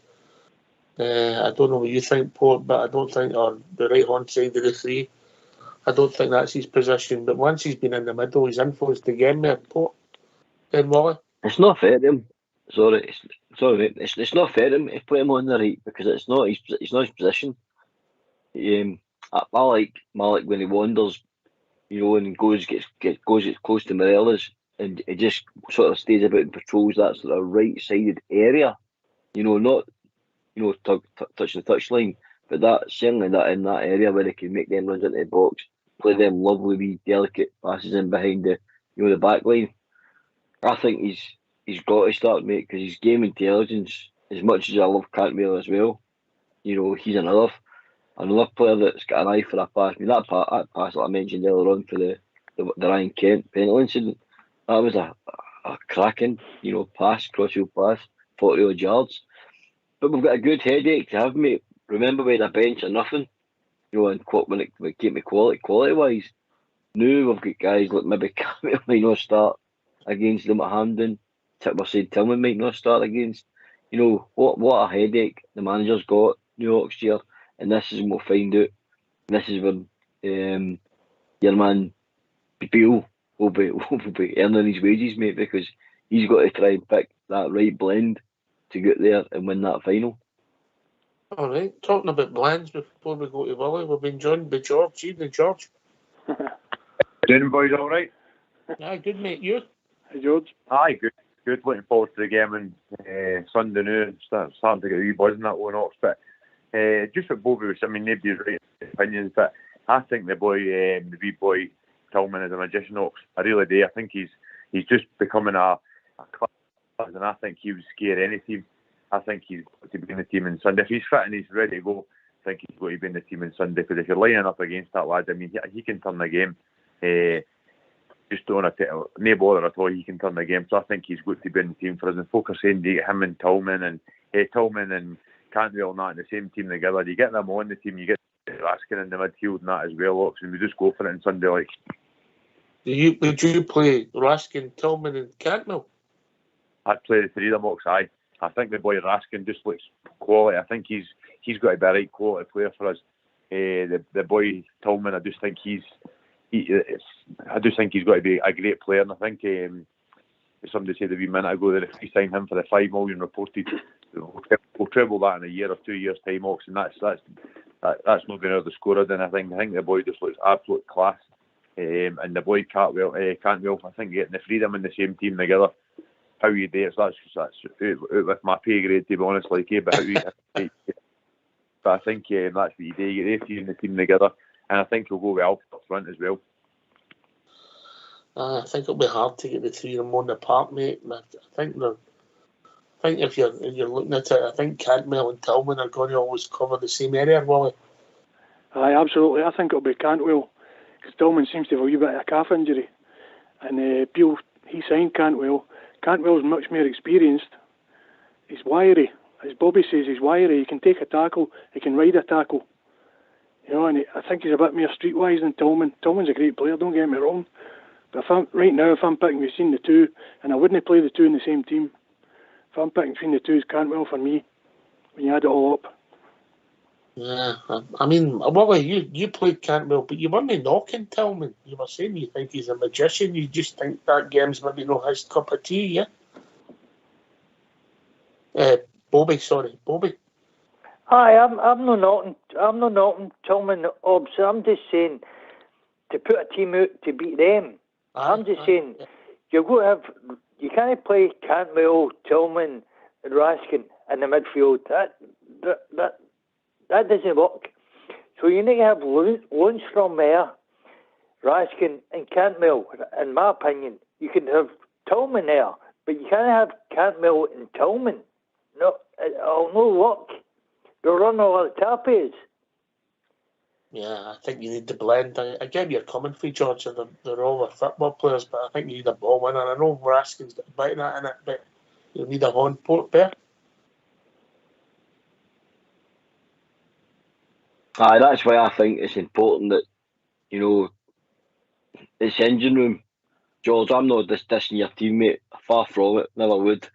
I just think in an Old Firm game, and particularly even in Scotland, most games are won in the middle of the park, and we know this is going to be a tough out war in the middle of the park. So I think you need, like Ox is saying, that blender, you know, whether it's Jack and Raskin, Lundstrom, Raskin, whoever's the fittest. And I'm not asking them to sitting, by the way, George, because what Raskin's proved to is, he's got ability and he's got an eye for a pass. You know, so what I'd be wanting is maybe Jack patrolling or Lundstrom patrolling the back four, protecting them. The Raskin's to go and join in with guys like, you know, the forward, basically whoever picks Kent. I'm going to go with Kent, Tillman, and Sakala in Morella. That's going to be my team. So that's what I would expect. Rangers to let Raskin go with that number 8 that goes beyond, you know, the striker, and goes that run, makes that pass, because there's a lot more of these game being a number 6, somebody just protects a back four. But I still think you need somebody in there that can put the fit in, Ox, George, and because it will be an absolute battle. You remember the last game at Hampden when Lundstrom was patrolling about and, you know, getting stuck into Bassey and all that, Kellen, for, you know, he's getting thumped into every challenge. McGregor challenge. I like challenges. Like I love it. I want to see our guy doing that. And I think Laskin's got that in him as well. But he's got a bit of guile. But he needs a hand. I get your rationale, George. I get that. I mean, these boys have come in. They're starting to look like good football players, But I think you need a blend in there. I totally get that, Ox. I just think you play your best players, and if you, like you're saying, I think you will have an out-and-out holding player, as in Jack or Lundstrom. But round about that, I think you've got to fit the three guys in round about however you're going to do that with the team. They're game winners for me. They three players in that who I mentioned, Raskin, Tillman, and Cantwell they're all game winners. They can win you big games. They can turn a game, no bother at all. So I think they three will play on Saturday, Sunday. I really think they three. It'll be interesting, mate. It'll be interesting. Right, just want to change the subject. Obviously, with the Hall of Fame, shows you how much we know. We didn't think anybody would get in it if they were still playing. And the three people who get inducted last night were worthy. Even though it's up for debate because they're all still playing. Alan McGregor, Stephen Davis, and our captain at the moment, James Tavernier. A bit premature, and obviously they've all played a lot of games for us and had fantastic careers, but could we not have done it when they officially retired and then put them on? Did that make sense? Or am I not putting GB? I think probably the one that sticks out is the Tav one, Ox, but I think they've gave it to Tav just purely this is the first opportunity to kind of game something for captaining the team to the 55 and captaining the team to the European final. I think that's how he kind of got it, and Tappy obviously his service and his goals, you know what I mean? But it is a strange one, especially when his career's not finished yet. But it could be a welcome boost for all three of the players, Ox, I mean, coming into this weekend. I know Davis will not be featuring, but James Tavernier might get a wee bounce off getting his award and being inducted into the Hall of Fame. I don't think we would argue that they all deserve maybe when they're finished playing, they all deserve their place in our history, Bridgeman, but they're still playing, particularly, well, two of them are, and one's injured at the moment, so they've all been exceptional careers at different times and different levels. They've all got great numbers and great appearances for us. But I can understand the debate because they're not finished yet. Yeah, I don't have a problem with them not finished yet, not completed. But I think it's fantastic that the club have done it for them. And I've said continuously, you heard me saying it yourself, I agree with you, you actually thought so too, that he's got to get Stephen Davis got to get shall we say, one of these testimonial things. And I think he's getting into the Hall of Fame. Same with Alan McGregor, Hall of Fame, no problem. No. They may actually finish up at the end of the season. We don't know, but there's a good chance that they will. And I think it's rightly done. And have we had anybody inducted into our Hall of Fame over the last couple of years? Yeah, I believe so, mate. I'll get the. No, I was just meaning none of our team. None of them played. No, so maybe guys that played a few years ago. I think Scott Wright got it last year. Best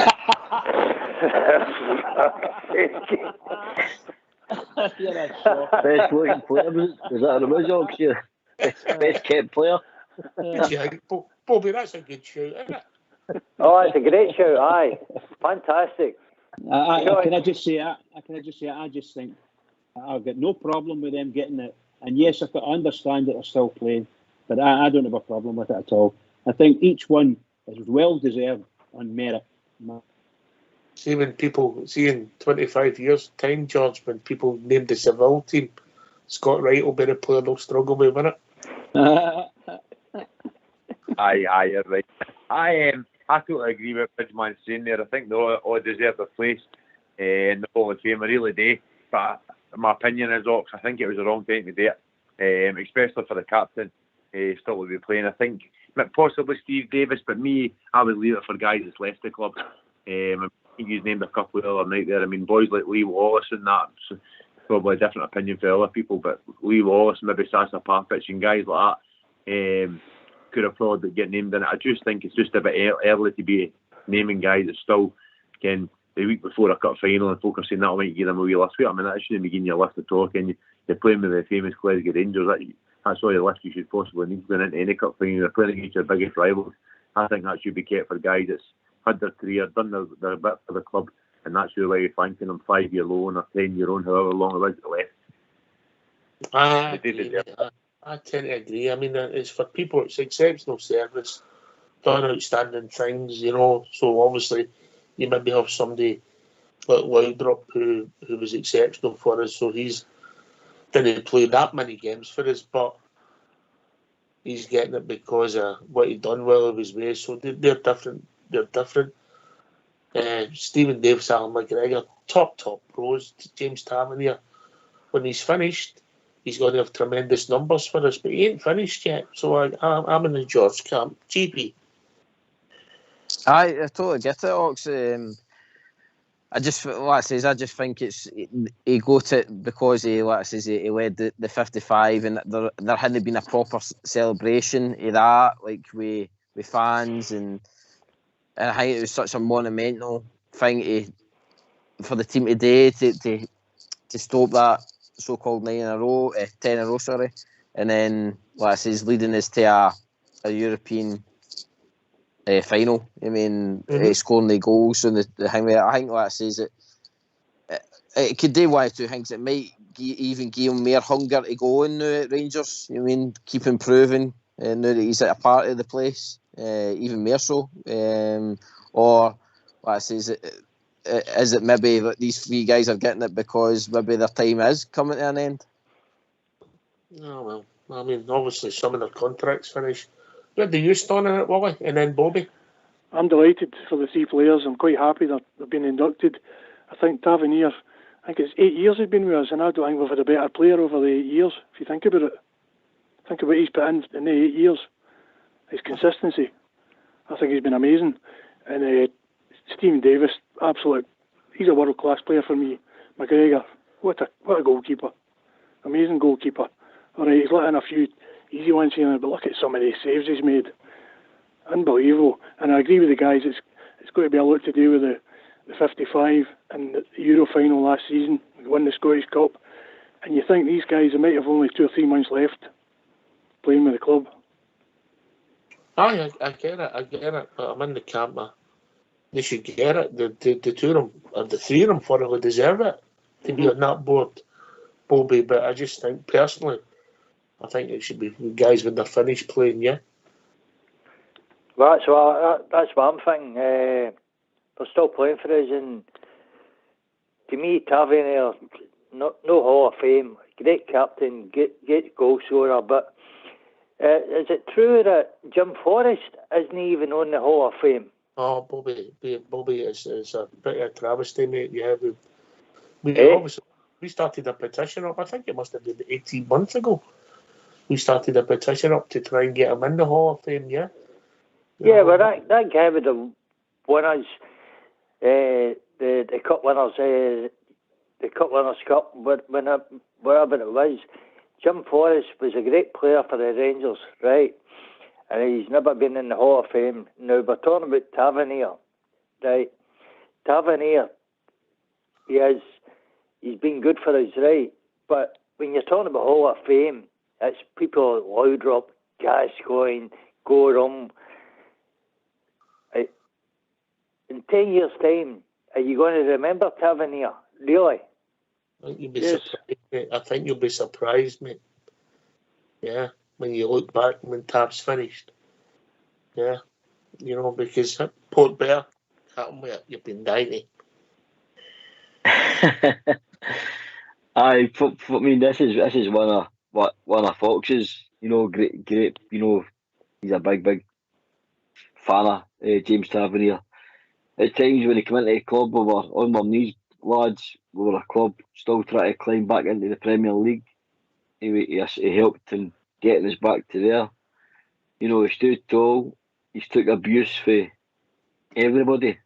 you know, even when he's been playing well, he's always been under the spotlight. Is he a captain? Is he, you know, and he's all the pressure's been put on his shoulders. But for me, he's so strong-minded because most people would probably crumble under the abuse and pressure he's took. But, you know, he's part of the team that won 55th title, stopped Celtics, you know, 10 in a row, 10 to 10 in a row. He's won the Golden Boot in the Europa League, first defender to get it. In 387 games, he's got 95 goals and 112 assists, which is incredible. So basically, between that, you get 207 goal contributions. For a fullback, that's absolutely mind-boggling numbers. I think you're right there, Paul. I think he's been involved in 350 goals. Because he's gave 150 away.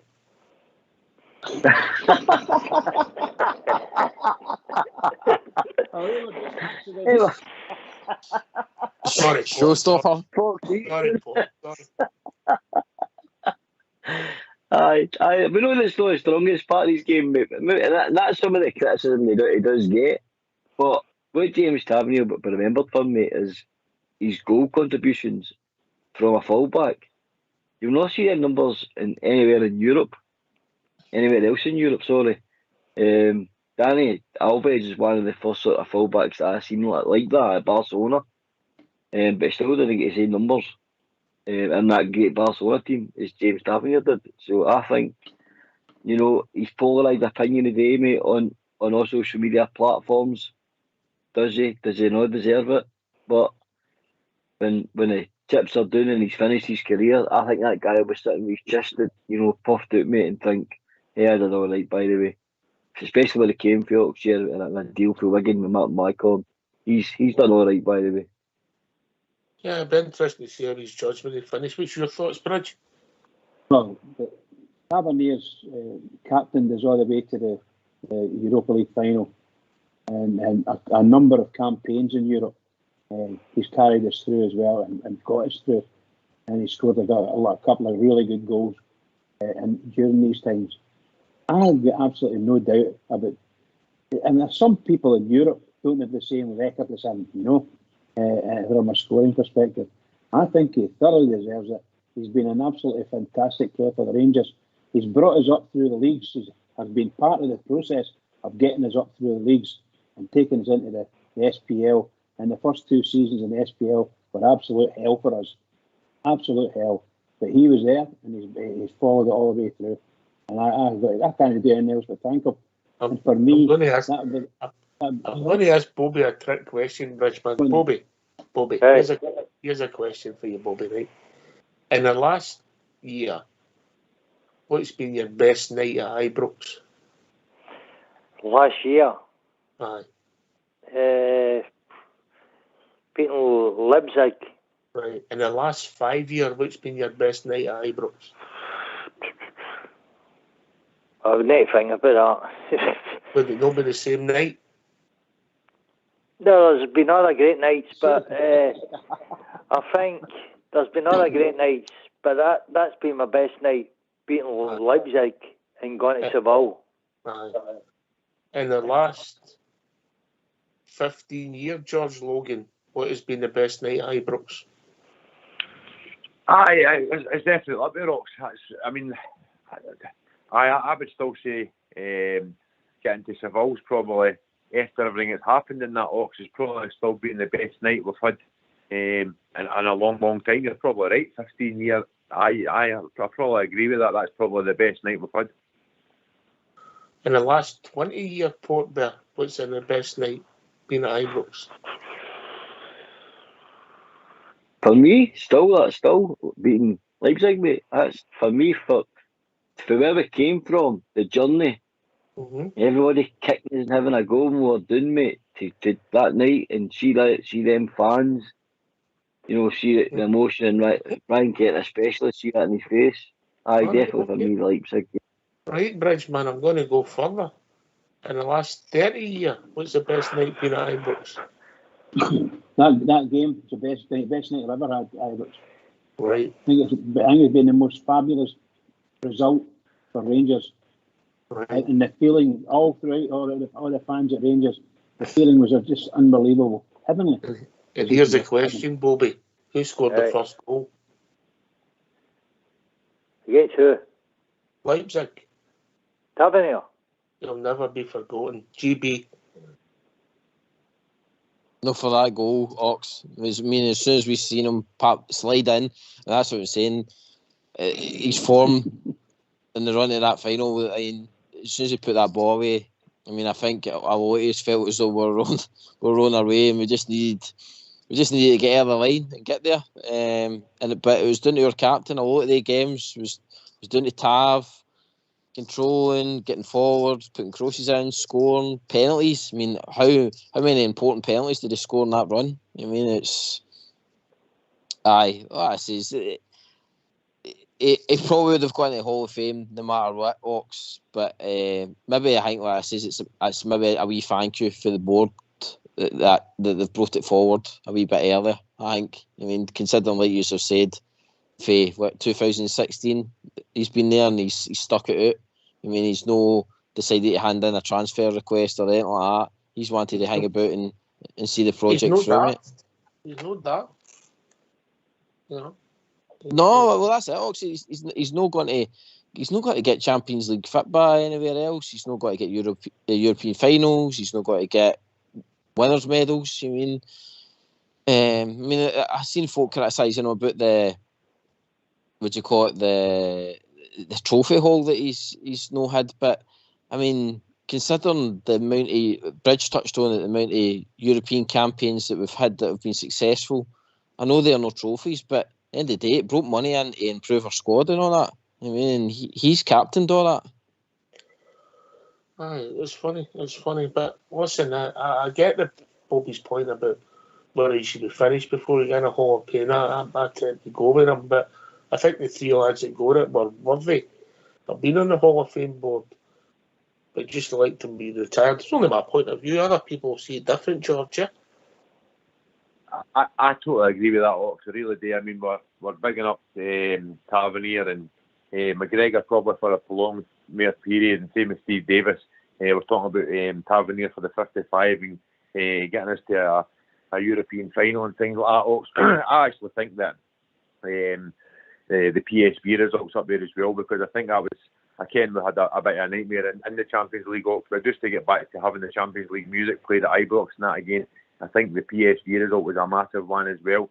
But I just would like to, playing devil's advocate, I just hope that we didn't leave a sore taste in anybody's mouth, Ox, as in the players that's already there. Goldson, for example, because I think Goldson's been a vice captain the whole time he's been there as well. And there's other guys here who deserve it as well. And that's why I would probably say we didn't get to people who's still playing, Ox, because there's other people running about them who maybe think, Ken, I'm up there the exact same as him. B. Alfie's done it, and everybody's got their opinions of B. Alfie, but B. Alfie scored some crucial goals and put us through in some crucial games and that as well, Ox. So there's people there that probably deserve it, maybe not just quite as much, but they've done every bit as much for the club and for the team at certain times, Ox. And I'll never take it Stephen if we Alfie scores the winner, I'll get a can of spray paint and I'll put him in the Hall of Fame myself on Sunday night.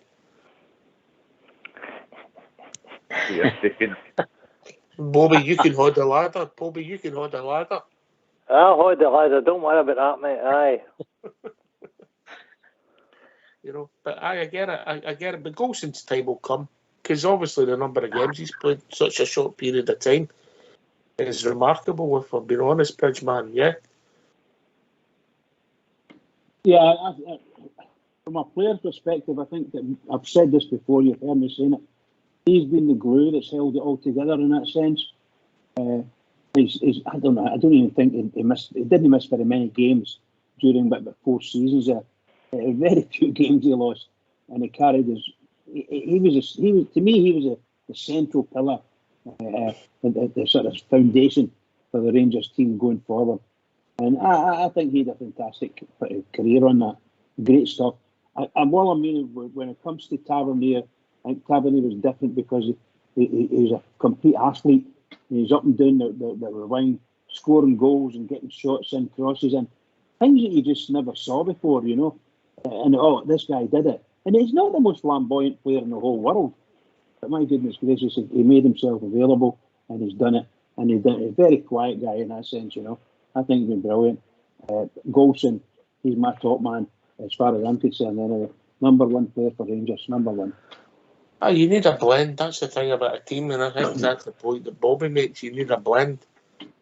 You know, you get all your best players don't necessarily make your best team port better, yeah? No, as a fact, as an absolute fact. I've always said in every good team, there's always your, I mean, disrespectful, mate, but there's always your water carriers, as I call them. There's always a guy that goes in there and breaks up play, sits in front of the back four, just destroys it, everything that the opposing team tries to do. And like you're saying, it's just getting that blend. We seem to have figured out the jigsaw at the back. That back four's, you know, been decent under Michael Beale. Still room for improvement. With Yilmaz, that's still got to come back. But now we've got to try and get this midfield sorted. Who's going to be, you know, the sitters? Who's going to be is it going to be one sitter, the Raskin and Cantwell? Is it going to be Tillman in there? I think, as I told you before on the show, I see long term, I see Tillman as a number 8. A number 8 that breaks the lines and goes and gets stuck in as he fills it as well.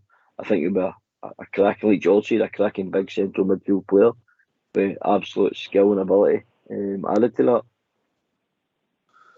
It'll be interesting to see how it pans out, you know.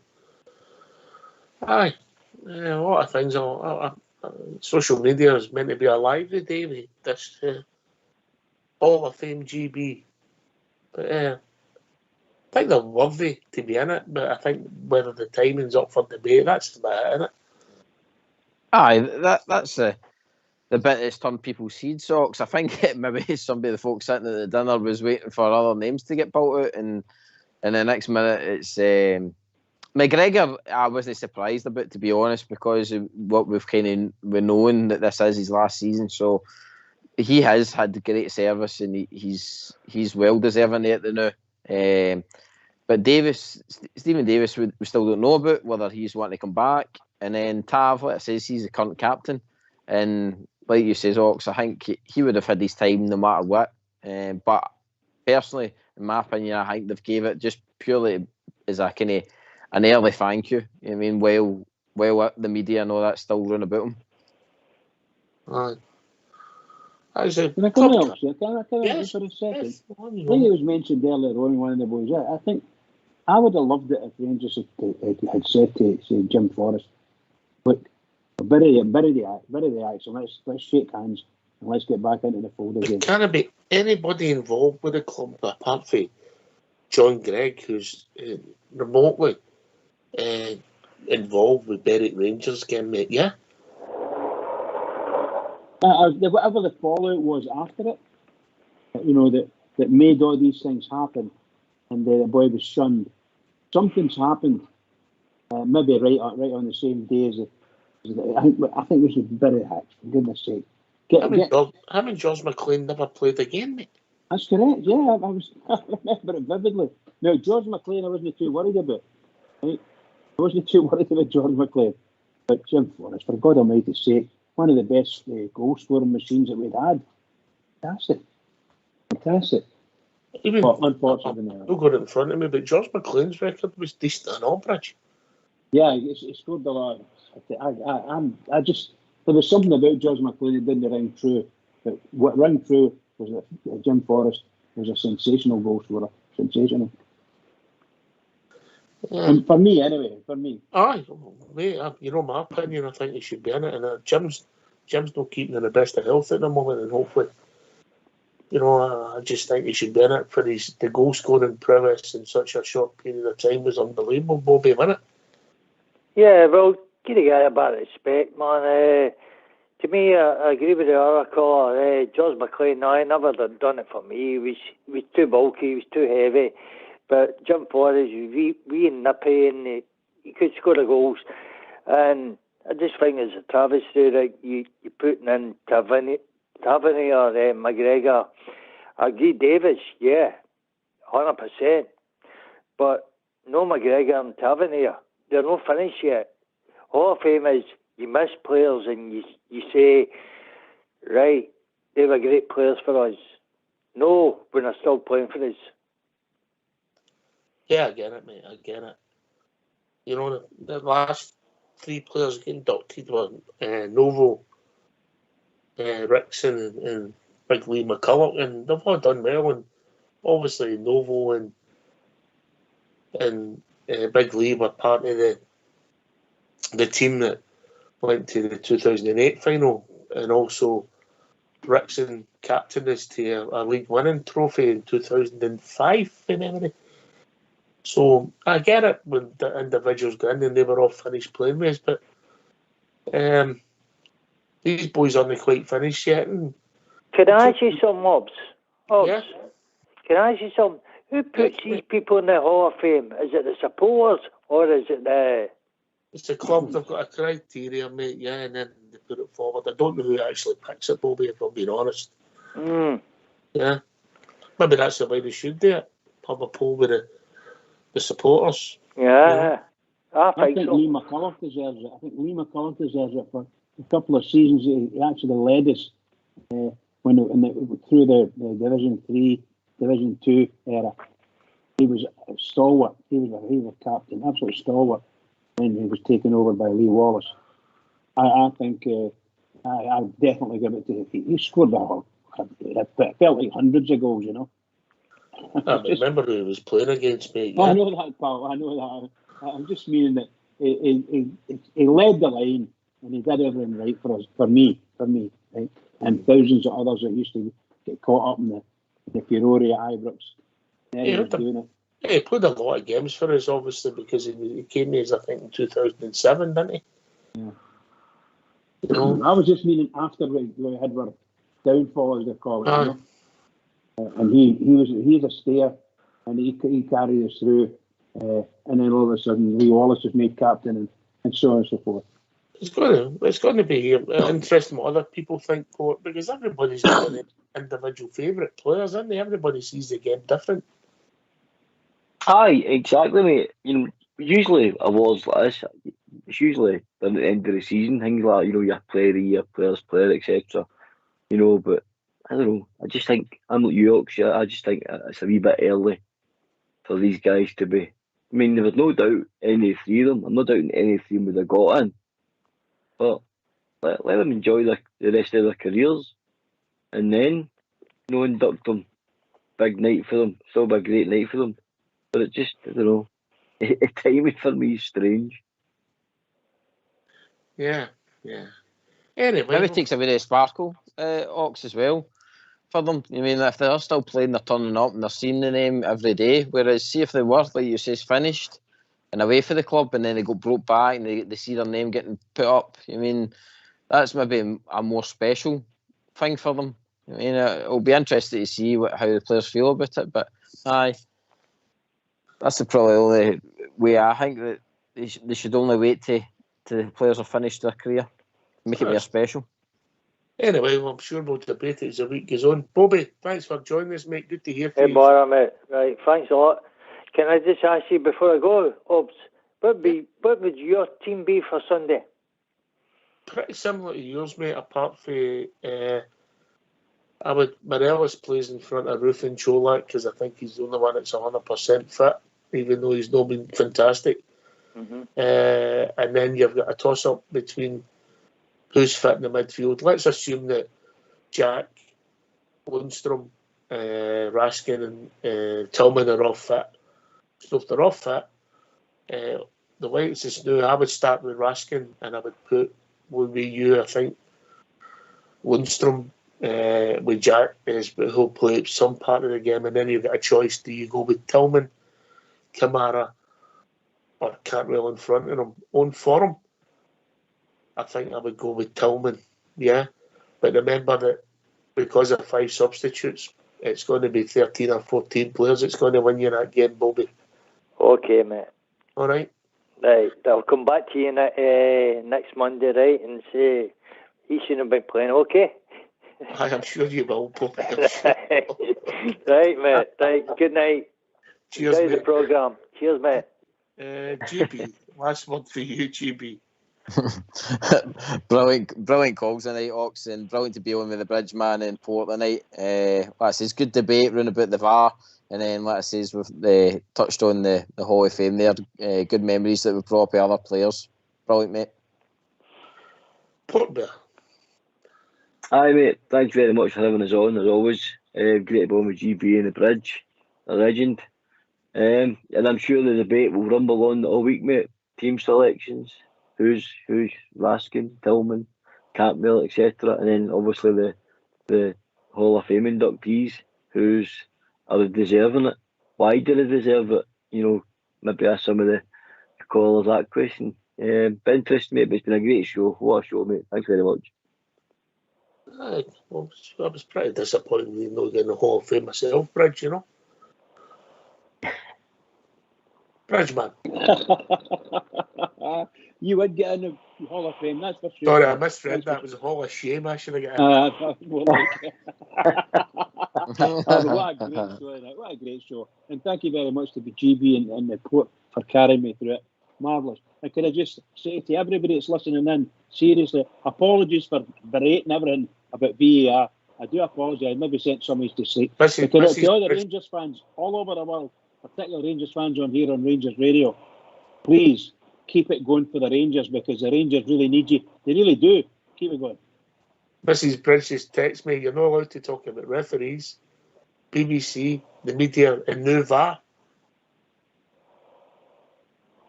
There's no answer to me. Listen, thanks to Bobby. He's been gagged.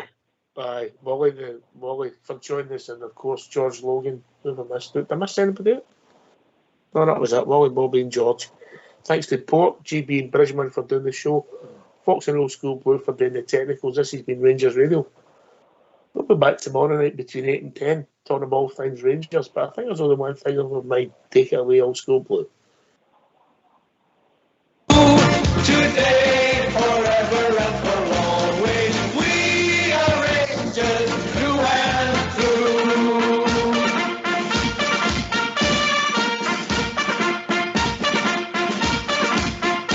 Well, the legends come and the legends go, but Rangers live on just the same. For a new one's born when the blue shirts won, and we all remember their name. We are the legendary Rangers. We wear the legendary blue. Today, forever and for always, we are Rangers through and through.